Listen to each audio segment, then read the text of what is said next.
But I want to go back to the royal scandals now, Sophie, and these revelations that the former Prince Andrew used to have prostitutes coming to Buckingham Palace. In addition to controversies, there's this recent revelation during a taxpayer-funded trip to Thailand. Andrew Mountbatten Windsor, the former Duke of York, allegedly participated in one of the most startling instances of royal misconduct ever reported. This was not diplomacy, according to royal historian Andrew Leigh, it was royal-scale gluttony.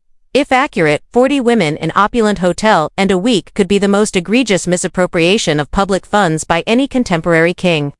One question still needs to be answered when the palace finally takes decisive action and the walls close in. How did Andrew get to this point? And what remains concealed behind those walls of the palace? Andrew's reputation has completely collapsed after he was once hailed as the Queen's favorite son. Even the magnificence of Royal Lodge, his expansive 30-room Windsor estate, is now in jeopardy as his royal duties and honors have been revoked. However, historian Andrew Lowy claims that the narrative dates back several decades to 2001, when Andrew was initially chosen as the UK's trade ambassador. He was 41 years old, well off, and according to Leigh, going through a midlife crisis. The former prince allegedly viewed his position as a ticket to extravagance, rather than devoting himself to public duty. The most shocking accusations relate to Andrew's travel to Thailand when he was present at the Thai king's birthday festivities. The entire cost of this official tour came from British taxpayers. However, Leigh said on the Daily Mail's In-Depth podcast that Andrew insisted on staying at an opulent 5-star hotel instead of the embassy.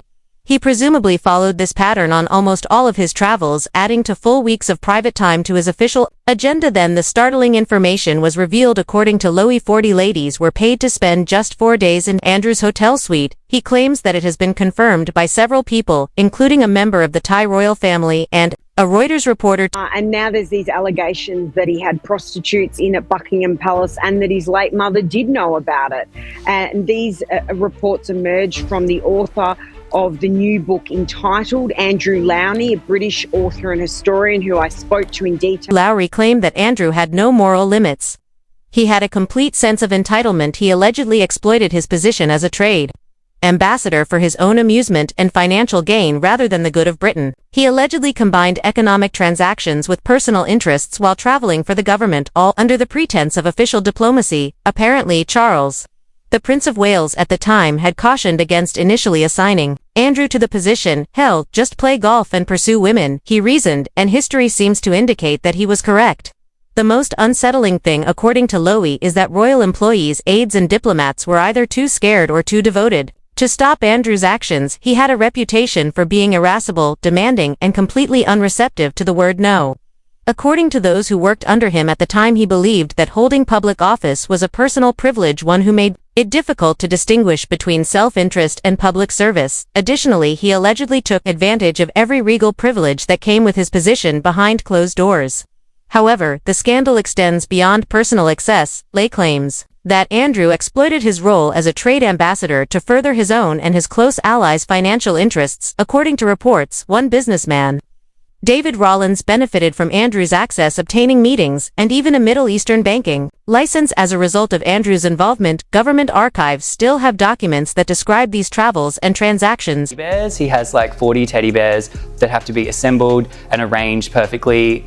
Staff are given a chart to arrange Prince Andrew's teddy bears on his bed every day. So there's quirky stuff, but there's also just stuff in there about how, especially in recent years since he's left the royal family, that he takes it out on staff because he is in isolation. He is in this sprawling problem. A conspiracy of silence, according to Lowy, files that are still sealed but ought to have been made public years ago, and the questions get louder the longer they remain hidden. The palace worked to limit the damage for years.